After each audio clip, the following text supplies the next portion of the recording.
Corona के नए variant Omicron पर डब्ल्यूएचओ ने बहुत बड़ी वार्निंग दी है, जिसे अनदेखा करना खतरे से खाली नहीं होगा, क्योंकि नए वेरिएंट ओमिक्रॉन को डब्ल्यूएचओ ने बेहद खतरनाक बताया है, जिससे पूरी दुनिया में हड़कंप मच गया। डब्ल्यूएचओ ने आगे ये साफ किया है कि ये न केवल तेजी से फैलता है, बल्कि इम्यूनिटी यानी कि लोगों के बीमारी से लड़ने की ताकत को भी नुकसान पहुंचाता है, और इसी वजह से इसे बेहद खतरनाक वेरिएंट घोषित किया गया है। खतरा इतना बड़ा है कि अमेरिका के एक बार फिर से होश उड़ गए हैं। अमेरिका ने दक्षिण अफ्रीका, बोत्सवाना और जिम्बाब्वे समेत कई अफ्रीकी देशों से यात्रा पर पाबंदियां लगा दी हैं, तो न्यूजीलैंड ने 9 अफ्रीकी देशों से लोगों का आना ही बैन कर दिया है। जापान ने भी अपनी सीमाएं बंद करने का ऐलान कर दिया है। दुनिया भर में ओमिक्रॉन वेरिएंट के करीब 160 मरीज मिले हैं। इनमें सबसे ज्यादा 99 मरीज दक्षिण अफ्रीका में मिले, जबकि इस लिस्ट में दूसरे नंबर पर हांगकांग है, जहां इस वेरिएंट की चपेट में 25 लोग आ चुके हैं। और यही नहीं, यूरोप के भी कई देश एक के बाद एक इसकी चपेट में आते जा रहे हैं। इसलिए दुनिया के बाकी मुल्क अपने अपने हिसाब से इससे निपटने में जुट गए हैं। दक्षिण अफ्रीका में जो मरीज मिले, उनको शुरुआत में शरीर में दर्द और इन्फेक्शन की शिकायत हुई। हालांकि कोई गंभीर रूप से बीमार तो नहीं हुआ, लेकिन इसके फैलने की रफ्तार डेल्टा वेरिएंट से ज्यादा है। भारत में अब तक इसका एक भी मरीज नहीं मिला, लेकिन सरकार ने तैयारियां शुरू कर दी हैं और दिशा निर्देश जारी कर दिए हैं। और कोरोना के नए वेरिएंट ओमिक्रॉन ने एक बार फिर से दहशत बढ़ा दी है। भारत में भी इससे निपटने के लिए सभी राज्यों ने अपने अपने स्तर पर तैयारियां तेज कर दी हैं। दिल्ली के मुख्यमंत्री अरविंद केजरीवाल ने आज सुबह 11 बजे ओमिक्रॉन वेरिएंट और तीसरी लहर की तैयारियों की समीक्षा के लिए आला अधिकारियों के साथ बैठक बुलाई है। तो वहीं इससे पहले उत्तराखंड के मुख्यमंत्री पुष्कर सिंह धामी ने भी कल देहरादून में कोरोना वायरस के नए वेरिएंट ओमिक्रॉन को लेकर उच्च स्तरीय बैठक की। महाराष्ट्र के मुख्यमंत्री उद्धव ठाकरे ने भी मंत्रियों और अधिकारियों के साथ बैठक की और राज्य में जरूरी गाइडलाइंस जारी कर दी हैं। गोवा के मुख्यमंत्री प्रमोद सावंत ने भी कोरोना प्रोटोकॉल के पालन करवाने के लिए आदेश जारी कर दिए। तो पंजाब सरकार ने भी विदेशों से आने वाले लोगों को 7 दिन के क्वारंटीन जरूरी कर दिया है। दुनिया के कई देशों में कोरोना के नए वेरिएंट ओमिक्रॉन के मामले सामने आए हैं। ऐसे में भारत में भी इससे बचने के लिए अब सतर्कता बरती जा रही है। ऐसी संभावनाएं आ रही हैं कि जिस प्रकार से नया वेरिएंट आया है, उसको लेकर हम लोगों ने पूरी यहाँ पर बैठक कर ली है। और उसकी शुरुआत हम लोग सबसे पहले जो कोविड वॉरियर्स हैं, उनकी सबकी RT-PCR करवाएंगे, उनकी सबकी जांच करवाएंगे, और साथ में सभी जिलाधिकारियों को, शासन के सभी आला अधिकारियों को, सभी को कह दिया गया है कि इसमें जो है कोई कोताही बरतने की आवश्यकता नहीं है। हमने एयरपोर्ट, हमारे रेलवे स्टेशन, इन स्थानों पर भी हम रैंडम करवाएंगे और 1 हफ्ते के बाद हम फिर से समीक्षा करेंगे। कैबिनेट जो महाराष्ट्र की मंत्रिमंडल की बैठक हुई, उसमें खास तौर पर ओमाइक्रॉन के बारे में कुछ महत्वपूर्ण चर्चा हुई। यही नहीं तो जो ओमाइक्रॉन का हमने प्रिवेंशन करना अगर है, तो हमें जो फ्लाइट्स साउथ अफ्रीका से आ रही है उसको रोकना भी ज़रूरी है। और इतना ही नहीं तो जो भी सेंट्रल गवर्नमेंट को इसके बारे में पूरा इंफॉर्मेशन देना जरूरी है। ओमाइक्रॉन से लेके हमारी लगातार चर्चा शुरू है। आप देख रहे हो कि कल भी सीएम साहब ने एक मीटिंग ली, जिसमें सारे महाराष्ट्र के अधिकारी थे, CS साहब से लेके हर एक म्यूनसिपल कमिश्नर और CEO। महत्वपूर्ण चीज़ यही है कि हम सब लोग, जो जनता है, सिटीजन्स है, जब अभी खुल गया है, नॉर्मल लाइफ जिसे हम कहते हैं वैसे ही अपना रहे हैं, तब मास्क पहनना ज़रूरी है और डबल वैक्सीनेटेड होना ज़रूरी है। जो भी सेकेंड वैक्सीन के लिए ड्यू हो, उन्होंने जल्द से जल्द जाके अपना दूसरा वैक्सीन लेना ज़रूरी है। फिर मुझे लगता है एक इसमें और एक ज़रूरी चीज़ है कि साउथ अफ्रीका के साइंटिस्ट ने जो ढूंढा है, उन्हें श्रेय देना ज़रूरी है, ना कि दोष देना कि ये साउथ अफ्रीकन स्ट्रेन है। तो मैं उसमें नहीं जाऊँगा, लेकिन जहाँ जहाँ ये ओमाइक्रॉन मिला है, तो उन देशों से हम थोड़ा संपर्क में हैं कि क्या क्या उधर कैसे उसको हैंडल कर रहे हैं, ऑक्सीजन की कितनी ज़रूरत लग रही है, कितनी संख्या में पेशेंट्स आ रहे हैं, तो उनसे भी हमारा संपर्क जारी है।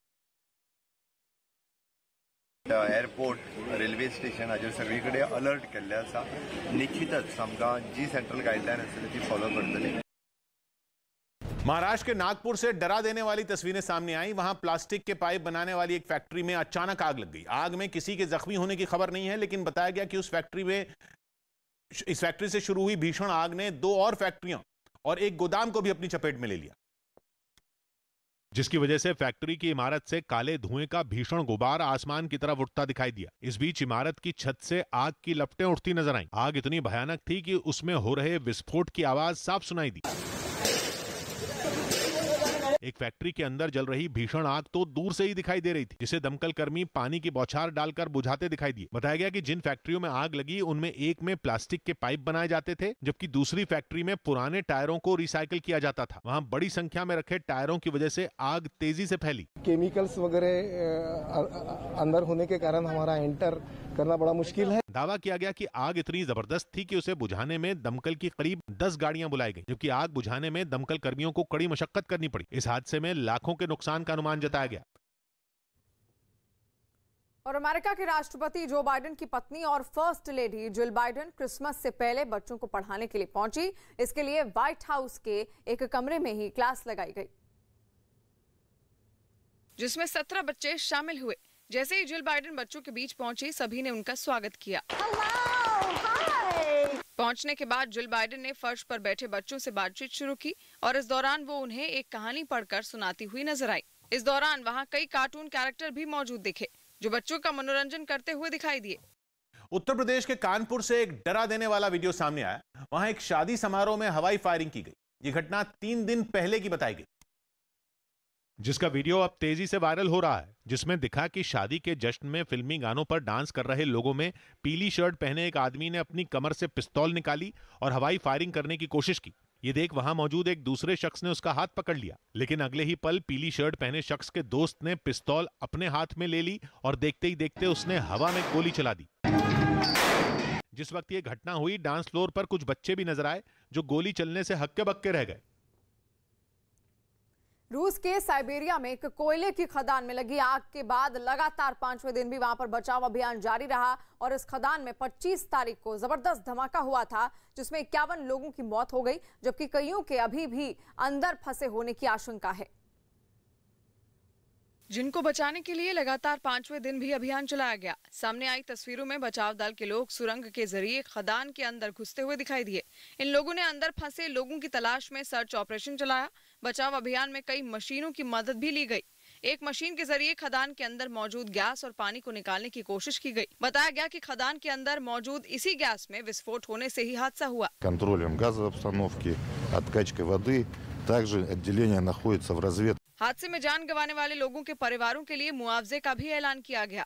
50 से ज्यादा लोगों की जान ले चुका ये हादसा रूस में पिछले 10 सालों का सबसे बड़ा हादसा बताया गया।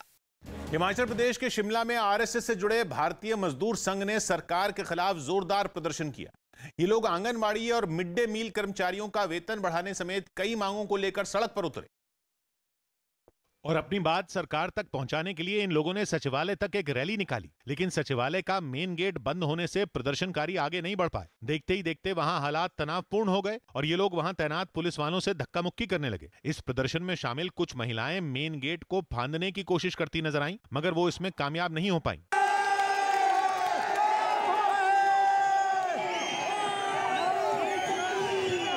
माहौल बिगड़ता देख कुछ पुलिस अफसर आगे आए और उन्होंने प्रदर्शनकारियों से बात कर उन्हें समझाने की कोशिश की, लेकिन उनकी इस कोशिश का कोई असर इन लोगों पर नहीं हुआ। बताया गया कि पुलिस को हंगामा कर रहे लोगों पर सख्ती बरतनी पड़ी, जिससे सहम कर कुछ महिलाएं रोने लगीं, जबकि एक प्रदर्शनकारी की तो तबीयत बिगड़ गई। इन लोगों ने अपनी मांगों से जुड़ा एक ज्ञापन अधिकारियों को सौंपा और ये ऐलान किया कि अगर जल्द उनकी मांगे नहीं मानी गई तो ये फिर से सरकार के खिलाफ प्रदर्शन करेंगे। प्रदेश के मुख्यमंत्री को कहना चाहूंगा कि मजदूरों से मत टकराओ। इस प्रदर्शन की वजह से कुछ घंटों के लिए शिमला की सड़कों पर ट्रैफिक जैम भी लग गया। और यूक्रेन और बेलारूस के मुद्दे पर अमेरिका से तनातनी के बीच रूस ने अपनी बेहद खतरनाक मिसाइल का परीक्षण किया। आवाज से भी 9 गुना तेज रफ्तार से चलने वाली इस हाइपरसोनिक मिसाइल को समंदर से दागा गया, जिसने करीब 400 किलोमीटर दूर मौजूद एक टारगेट को कामयाबी के साथ तबाह कर दिया। रूस की तरफ से इस परीक्षण का वीडियो भी जारी किया गया है, जिसमें यह मिसाइल समंदर में मौजूद एक जंगी जहाज से उड़ती हुई दिखाई दी। इशारा मिलते ही मिसाइल ऊपर की तरफ उठी और आसमान की तरफ बढ़ने लगी। रूस का दावा है कि ये हाइपरसोनिक मिसाइल हवा में ही दिशा बदल सकती है, जिसकी वजह से इसे रोक पाना दुश्मन के लिए बेहद मुश्किल है। यही नहीं, 1000 किलोमीटर तक की रेंज वाली ये मिसाइल परमाणु हथियार ले जाने में सक्षम है। लेबनान की राजधानी बेरूत में आर्थिक संकट से गुस्साए लोग सरकार पर भड़क गए। पिछले कई हफ्तों से लेबनान में जबरदस्त आर्थिक संकट है। चीजों की कीमतें आसमान छू रही हैं। यहां तक कि सरकार ने ईंधन और कुछ दवाओं से सब्सिडी तक हटा ली, जिससे ये चीजें लोगों की पहुंच से बाहर हो गई। और इसी वजह से वहां लोग भड़क गए। गुस्साए लोगों ने इतने टायर जलाए कि सड़कों पर आग ही आग नजर आई, जिससे निकलने वाला काला धुआं चारों ओर फैल गया। लेबनान में महंगाई ने लोगों की कमर ऐसी तोड़ी कि वो प्रदर्शन करने पर मजबूर हो गए। आग बबूला लोगों ने सड़क पर आक्रोश दिखाया, जिसके बाद हालात काबू करने के लिए वहां की सेना को मैदान में उतरना पड़ा। कोरोना संकट और पिछले साल अगस्त में लेबनान के एक बंदरगाह पर हुए विस्फोट ने वहां के आर्थिक संकट को और बढ़ा दिया है। विराट कोहली और ग्लेन मैक्सवेल आरसीबी में बने रहेंगे। आईपीएल की टीम रॉयल चैलेंजर्स बैंगलोर ने विराट कोहली और ग्लेन मैक्सवेल को फिर से टीम में रिटेन कर लिया। लखनऊ पहुंचे राजस्थान के सैकड़ों बेरोजगार छात्रों की कांग्रेस दफ्तर के बाहर भूख हड़ताल तीसरे दिन भी जारी रही। इस दौरान प्रदर्शनकारी छात्रों ने प्रियंका गांधी से नौकरी दिलाने की मांग की। दक्षिण अफ्रीका में कोरोना के नए वेरिएंट ओमिक्रॉन के मामले बढ़ने के बाद जोहानिसबर्ग में वैक्सीनेशन की रफ्तार बढ़ा दी गई। अमेरिकी राष्ट्रपति जो बाइडेन ने कोरोना वेरिएंट ओमिक्रॉन से बचाव के लिए लोगों को वैक्सीन की दोनों डोज लगवाने के साथ साथ बूस्टर डोज लेने की सलाह दी। संसद के शीतकालीन सत्र के पहले ही दिन विपक्ष बिखरा बिखरा नजर आया। सत्र की शुरुआत से पहले कांग्रेस ने विपक्षी पार्टियों की बैठक बुलाई, लेकिन इस बैठक से शिवसेना, टीएमसी और समाजवादी पार्टी ने दूरी बना ली। आम आदमी पार्टी भी इस बैठक का हिस्सा नहीं बनी। ये बैठक कृषि सुधार कानून के मुद्दे पर बात करने के लिए बुलाई गई, लेकिन कई विपक्षी पार्टियों के बैठक में नहीं आने से उसकी एकता तार तार हो गई। टीएमसी ने तो खुलकर इशारा किया कि उसकी और कांग्रेस की राह अलग है। हमारा मुद्दा हमारा है, कांग्रेस का मुद्दा कांग्रेस है। और अमेरिका के लॉस एंजलिस में पेड़ गिरने से एक बुजुर्ग की मौत हो गई। बताया गया कि यह भारी भरकम पेड़ वहां की एक 2 मंजिला इमारत पर ही गिर पड़ा, जिससे इमारत पूरी तरह बर्बाद हो गई। हादसे की जानकारी मिलते ही बचाव दल के लोग वहां पर पहुंचे और इमारत में फंसे लोगों की मदद शुरू की। पेड़ इतना बड़ा और भारी था कि उसकी वजह से इमारत को काफी नुकसान पहुंचा और वो 2 हिस्सों में बंट गई। यही नहीं, उसकी चपेट में आने से एक आदमी की मौत हो गई। बाद में बचाव कर्मियों ने आरी की मदद से पेड़ को छोटे छोटे हिस्सों में काटकर उसे वहां से हटाने का अभियान शुरू किया। भारत और न्यूजीलैंड के बीच कानपुर में खेला जा रहा पहला टेस्ट बराबरी पर खत्म हुआ। मैच के 5वें दिन के आखिरी सेशन की आखिरी गेंद तक दोनों टीमें जीत के लिए संघर्ष करती रही। यूरोप के देश ऑस्ट्रिया से हैरान करने वाली तस्वीरें सामने आई हैं। वहां पर दक्षिण ऑस्ट्रिया के एक शहर क्लैंकफर्ट में वैक्सीनेशन के खिलाफ लोगों ने हल्ला बोल दिया। पश्चिमी यूरोप के देशों के मुकाबले ऑस्ट्रिया में वैक्सीन लगवाने वालों का आंकड़ा बेहद कम है। दावा किया गया कि वहां अब तक महज 66% लोगों ने ही कोरोना से बचाने वाली वैक्सीन लगवाई है और जो लोग वैक्सीन नहीं लगवाना चाहते हैं वो इसके विरोध में सड़कों पर उतर आए हैं। इस दौरान लोगों की भारी भीड़ सड़क पर मार्च निकालती हुई दिखी। दावा किया गया कि मार्च में करीब 5000 लोगों ने हिस्सा लिया और इस दौरान जहां तक नजर गई वहां तक लोगों की भीड़ नजर आई। ऑस्ट्रिया में ये मार्च ऐसे समय पर निकाला गया है जब वहां कोरोना के मामले बढ़े हैं। अभिनेता सलमान खान ने अहमदाबाद में गांधी आश्रम पहुंचकर गांधी जी के जीवन से जुड़ी चीजें देखी और चरखा भी चलाया। वो अपनी फिल्म अंतिम का प्रमोशन करने के लिए अहमदाबाद पहुंचे, जहां उनके पहुंचते ही लोगों की भारी भीड़ आश्रम के बाहर जमा हो गई। सलमान खान ने गांधी जी का पसंदीदा चरखा भी चलाया। आश्रम के स्टाफ ने उन्हें चरखे के जरिए सूत काटना भी सिखाया। आश्रम की तरफ से उन्हें एक छोटा चरखा गिफ्ट के तौर पर भी दिया गया। सलमान जब आश्रम से बाहर निकले तब भी भारी भीड़ उनकी झलक पाने के लिए मौजूद रही। सलमान ने किसी के साथ फोटो नहीं खिंचवाई, लेकिन भीड़ में एक छोटी बच्ची को देखकर वो खुद को रोक नहीं पाए। उन्होंने बच्ची और उसकी मां के साथ सेल्फी ली और सीधा कार में बैठ गए। सलमान अपनी फिल्म अंतिम के प्रमोशन के लिए अहमदाबाद आए। यूरोप के देश सर्बिया की राजधानी बेलग्रेड में लोगों ने प्रदूषण के मुद्दे पर सरकार की नीतियों के खिलाफ प्रदर्शन किया। सर्बिया यूरोप के सबसे ज्यादा प्रदूषित देशों में एक है और ऐसे में लोगों का आरोप है कि सरकार ने चीन जैसे देशों को विदेशी निवेश की इजाजत दी, जिनके सर्बिया में मौजूद कारखानों से प्रदूषण फैल रहा है। सरकार की ऐसी ही नीतियों के विरोध में लोग सड़कों पर उतरे हुए दिखे और पोस्टर और बैनर लेकर प्रदर्शन करने लगे। इस दौरान सड़क पर सैकड़ों लोगों की भीड़ नजर आई। लोग नारे लिखी तख्तियां पकड़े हुए नजर आए। प्रदर्शनकारियों ने इस बीच प्रदूषण के लिए लोगों में जागरूकता लाने की कोशिश की। शिवपाल यादव ने जेल में आजम खान से मुलाकात करने के बाद उनकी तारीफ की। शिवपाल यादव समाजवादी पार्टी से अलग होकर प्रगतिशील समाजवादी पार्टी बना चुके हैं और उनकी आजम खान से मुलाकात से सियासी सरगर्मी तेज हो गई और इससे उनके समाजवादी पार्टी के गठबंधन करने की अटकलों ने जोर पकड़ ली। आजम खान से जेल में मिलने के बाद बाहर आए शिवपाल सिंह यादव ने उनकी जमकर तारीफ की और कहा कि आजम खान ने विकास किया है, किसी के साथ गलत नहीं किया। यही नहीं, उन्होंने बीजेपी पर भी निशाना साधा। और दिल्ली के एक कार शोरूम में हुए एक हादसे का हैरान करने वाला वीडियो सामने आया। हादसा तब हुआ जब शोरूम में खड़ी एक कार को एक ग्राहक ने स्टार्ट कर दिया, और ऐसा तब हुआ जब कार का केवल डेमो दिखाने के लिए ग्राहक को कार में बिठाया गया था। अचानक कार को ग्राहक ने स्टार्ट कर दिया और शोरूम में काम कर रहे 2 कर्मचारी बुरी तरह से जख्मी हो गए। शोरूम में कार सिर्फ डेमो के लिए रखी हुई थी और टेस्ट ड्राइव के लिए नहीं। ग्राहक को सिर्फ गाड़ी के इंटीरियर और गाड़ी के फीचर दिखाने के लिए कार में बिठाया गया था। उसी वक्त कार देख रहे शख्स ने कार स्टार्ट कर दी। कार अचानक चल पड़ी और सामने आए 2 कर्मचारियों को टक्कर मार दी। सीसीटीवी वीडियो में साफ दिखा कि जो कर्मचारी गाड़ी की चपेट में आए वो बिल्कुल रूटीन की तरह काम कर रहे थे और कार के बिल्कुल सामने खड़े थे। कार अचानक चल पड़ी और उन्हें सामने से हटने तक का मौका नहीं मिला। गाड़ी शोरूम की एक दीवार से टकराने के बाद रुकी। उत्तर प्रदेश के रायबरेली से एक दिल दहला देने वाला वीडियो सामने आया। वहां रायबरेली से लखनऊ जा रही एक बस खड़े ट्रक से टकरा गई, जिसमें कई यात्री घायल हो गए, जबकि बस में भीषण आग लग गई जो इतनी तेजी से फैली कि थोड़ी ही देर में पूरी बस आग का गोला बन गई। बताया गया कि ट्रक से भिड़न के बाद डिवाइडर से टकराते ही बस जलने लगी, जिससे वहां हड़कंप मच गया। इसके बाद उस सड़क पर गाड़ियों को रोक दिया गया और दमकल विभाग ने फौरन मोर्चा संभाला। काफी देर की मेहनत के बाद किसी तरह आग पर काबू पाया गया। बस के दुर्घटनाग्रस्त होने के कारण 6 यात्री घायल हो गए। किसी भी प्रकार की जनहानि की सूचना नहीं है। इस हादसे में घायल हुए लोगों को अस्पताल में भर्ती कराना पड़ा, जिन्होंने ड्राइवर पर लापरवाही का आरोप लगाया। ड्राइवर मोबाइल चला रहा था, उसी के लापरवाही से ट्रक चलते हुए ट्रक पीछे ठोक दिया। गनीमत ये रही कि वक्त रहते ज्यादातर यात्री बस से कूद गए, नहीं तो बड़ा हादसा हो सकता था। अमीषा पटेल के खिलाफ धोखाधड़ी के मामले में वारंट जारी हो गया।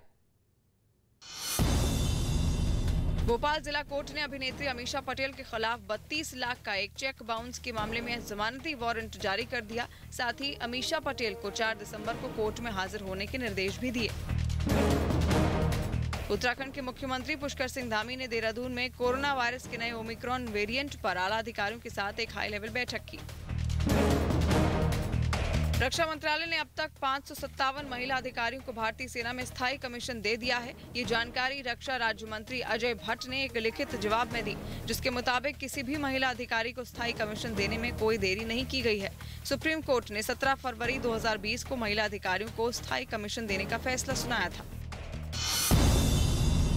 कोरोना के खतरनाक वेरिएंट ओमिक्रॉन के बढ़ते मामलों को देखते हुए ब्रिटेन सरकार ने 18 साल से ऊपर के सभी लोगों को कोरोना वैक्सीन की बूस्टर डोज देने के निर्देश दे दिए। दिल्ली के नेपसराय इलाके की 100 से ज्यादा झुग्गियों में भयंकर आग लग गई, जिसके बाद दमकल की 20 गाड़ियां वहां पर पहुंची और घंटों की मशक्कत के बाद आग को बुझा दिया गया। हालांकि इस आग से सैकड़ों लोग बेघर हो गए। आईपीएल की चेन्नई सुपर किंग्स ने एमएस धोनी, रविंद्र जडेजा, ऋतुराज गायकवाड़ और मोइन अली को फिर से टीम में रिटेन कर लिया।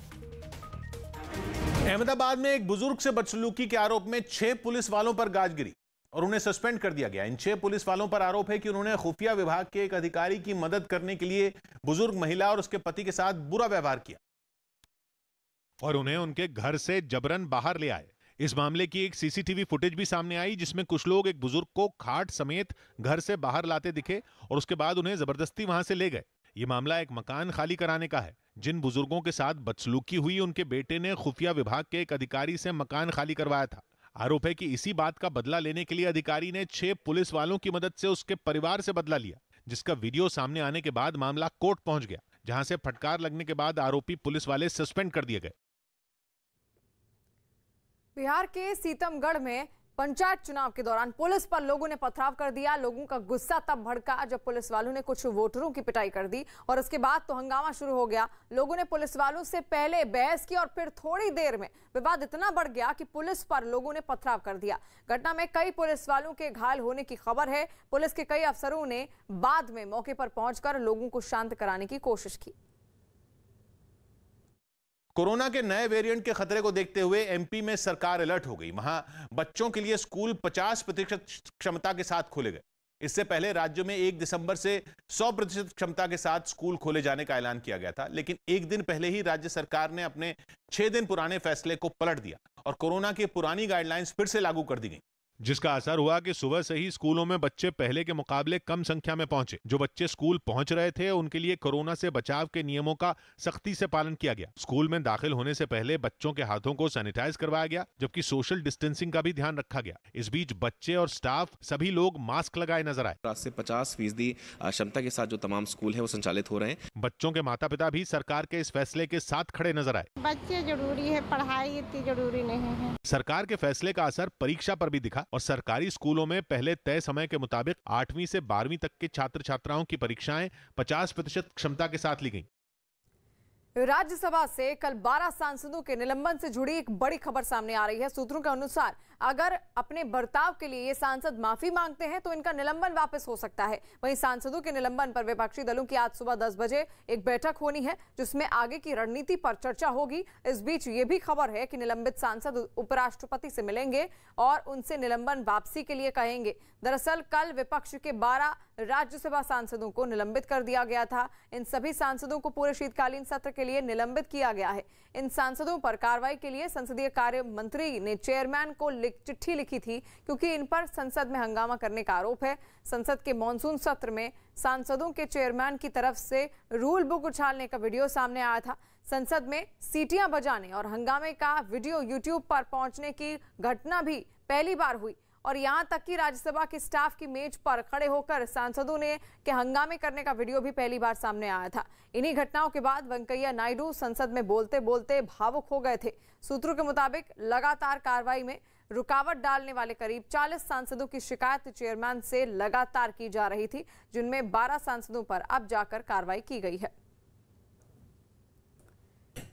चेयरमैन साहब जब ये सब इंसिडेंट देखने के बाद स्वयं रो पड़े। इसके बाद भी हमने सबसे बातचीत करके सुलझाने का कोशिश किया। 10 तारीख के इंसिडेंट के बारे में भी हमने उनसे बात किया। हमको ये आश्वस्त किया गया कि कल से ऐसे नहीं होगा, लेकिन 11 तारीख फिर से वही हो गया और 11 तारीख last day of the session था। इसीलिए उस दिन एक्शन हम न ले पाए और कांग्रेस ने सरकार पर ही संसद को कमजोर करने का आरोप लगाया। एंटी डेमोक्रेटिक स्टेप है और ऑटोक्रेटिक ये गवर्नमेंट मेंबर्स को डरा के उनको एक फियर उनमें क्रिएट करने के लिए उन्होंने ये किया है और अपोजिशन पार्टी को डराना और धमकाना ये उनकी आदत बन गई है। निलंबन के फैसले पर शिवसेना सांसद प्रियंका चतुर्वेदी भी नाराज नजर आई और उन्होंने सरकार पर बिना पक्ष सुने ये फैसला लेने का आरोप लगा दिया। वहीं टीएमसी सांसद डोला सेन ने निलंबन को अपनी जीत बताया, तो वहीं कांग्रेस सांसद अखिलेश प्रसाद सिंह ने इसे लोकतंत्र की हत्या कहा है। डिसीजन बड़ा है, सोच छोटी है, ये साबित हो गया है सरकार से, जहां पे प्रजातंत्र के उसूलों के खिलाफ, पार्लियामेंट्री डेमोक्रेसी के उसूलों के खिलाफ, पार्लियामेंट्री प्रोसीजर के खिलाफ जो काम हुआ है सस्पेंशन का, वो दिखाता है कि ये वो डरी हुई सरकार है जो जवाबदेही से भागती है। पहला मुद्दा ये है कि ये सस्पेंशन का आदत पड़ गए। We are being used to be suspended by the Treasury bench and the unruly, undemocratic, तानाशाही मोदी गवर्नमेंट। पिछले साल 7 सितंबर 2020 पे हम सस्पेंडेड हुए किसान बिल के खिलाफ बात उठाने पर। ये दुर्भाग्यपूर्ण है, डेमोक्रेसी का हत्या है और कतई न्यायोचित नहीं है। अगर ये लोग ठीक से इस पे रिपील नहीं करते हैं सस्पेंशन, तो शायद बैकआउट हो पूरा सेशन का। मध्य प्रदेश के जबलपुर में ओबीसी समुदाय को 27% आरक्षण देने की मांग कर रहे प्रदर्शनकारियों पर पुलिस ने लाठीचार्ज कर दिया। यह प्रदर्शन ओबीसी महासभा नाम के एक संगठन ने किया, जिसके कार्यकर्ता कलेक्ट्रेट जाने के लिए ज्ञापन लेकर आगे बढ़े, लेकिन रास्ते में उनका सामना पुलिस से हो गया और फिर शुरू हुआ बवाल। बड़ी तादाद में आगे बढ़ रहे इन लोगों को रोकने के लिए पुलिस ने उन पर लाठियां बरसा दी, जिसके बाद ये लोग उल्टे पांव भागे। इस चक्कर में प्रदर्शन में शामिल कई लोग जमीन पर गिर पड़े, जिनमें महिलाएं भी शामिल थीं। पुलिस के डंडों से बचने के लिए जिसे जिधर समझ में आया वो उधर भागा और जो पुलिस के हत्थे चढ़ा वो सीधा पहुंचा उसकी गाड़ी में। प्रदर्शन में शामिल महिलाओं को भी धक्का देकर उसमें बिठाया गया। इस दौरान कुछ प्रदर्शनकारियों पर पुलिस के थप्पड़ भी बरसे। इस हंगामे में सड़क पर कुर्सियां और बैनर बिखरे नजर आए। पुलिस ने दावा किया कि प्रदर्शन में अनुमति से ज्यादा लोगों के आने की वजह से ये नौबत आई। एसडीएम सर से 25 व्यक्तियों की परमिशन ली गई थी। इस कार्यक्रम में करीब 300-400 लोग इकट्ठा हो गए। बवाल के दौरान पुलिस ने करीब 50 प्रदर्शनकारियों को हिरासत में ले लिया। यूपी के अंबेडकर नगर में पुलिस पर भीड़ ने हमला कर दिया। पुलिस ने एक मुठभेड़ के बाद हत्या के एक आरोपी को गिरफ्तार किया था, लेकिन भीड़ ने पुलिस पर ही हमला कर आरोपी को छुड़ा लिया और उसे लात घूंसों से खूब पीटा। जमीन से जुड़े झगड़े में एक युवक की हत्या का मामला सामने आया था। आरोपियों को मुठभेड़ के बाद पुलिस ने गिरफ्तार कर लिया था। जख्मी युवकों को कई पुलिस वाले मिलकर गाड़ी तक लेकर आए, लेकिन जैसे ही आरोपियों को गाड़ी में लिटाया गया, हंगामा, पथराव और तोड़फोड़ का शोर सुनाई देने लगा।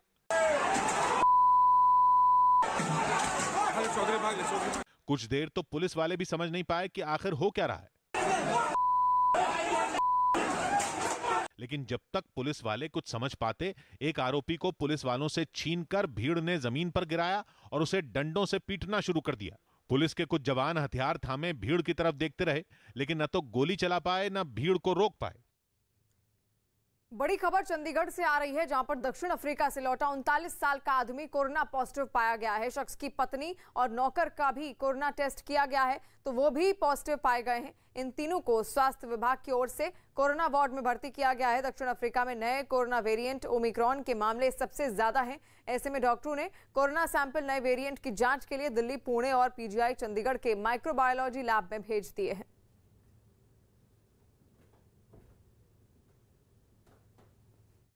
पाकिस्तान के खैबर पख्तूनख्वा से हैरान करने वाली तस्वीरें सामने आई। वहां लोगों की भीड़ ने एक पुलिस थाने को आग के हवाले कर दिया। दावा किया गया कि भीड़ ने पुलिस से कुरान का अपमान करने के आरोप में गिरफ्तार किए गए एक आरोपी को उन्हें सौंप देने की मांग की, लेकिन जब पुलिस ने उनकी बात नहीं मानी तो भीड़ बेकाबू हो गई और भीड़ ने वहां उत्पात मचाना शुरू कर दिया। लोगों ने पुलिस थाने में आग लगा दी, जिससे वो धू-धू कर जलने लगा। पुलिस थाना आग में ऐसा घिर गया कि कई किलोमीटर दूर से ही आग की भीषण लपटें और काला धुआं उठता दिखाई दिया। इस घटना से वहां अफरा तफरी मच गई। थाने को फूंकने से पहले लोगों की भीड़ ने वहां जमकर हंगामा किया और थाने पर हमला कर दिया। इसके लिए वहां एक खुदाई करने वाली मशीन बुलाई गई और उसने थाने की दीवारों को तोड़ना शुरू कर दिया। दावा किया गया कि इस दौरान वहां 4 से 5 हजार लोग जुटे थे। हंगामे और तोड़फोड़ के दौरान लोग नारे लगाते सुनाई दिए। दावा किया गया कि लोगों की भीड़ ने थाने में रखी गाड़ियों में भी जमकर तोड़फोड़ की और बाद में थाने में आग लगा दी। बताया गया इस घटना के बाद पूरे इलाके में तनाव का माहौल बन गया। कोरोना के नए ओमिक्रॉन वेरिएंट से प्रभावित अफ्रीकी देशों की मदद के लिए भारत सरकार ने हाथ आगे बढ़ाए हैं, जिसके तरह भारत सभी अफ्रीकी देशों को स्वदेशी कोरोना वैक्सीन मुहैया करवाएगा। भारत की कोवैक्सीन और कोविशील्ड को WHO पहले ही मान्यता दे चुका है। साथ ही भारत जीवन रक्षक दवाएं, PPE किट, वेंटिलेटर समेत तमाम स्वास्थ्य उपकरण भी निर्यात करेगा। इसके अलावा भारत इन अफ्रीकी देशों की रिसर्च में भी मदद करेगा।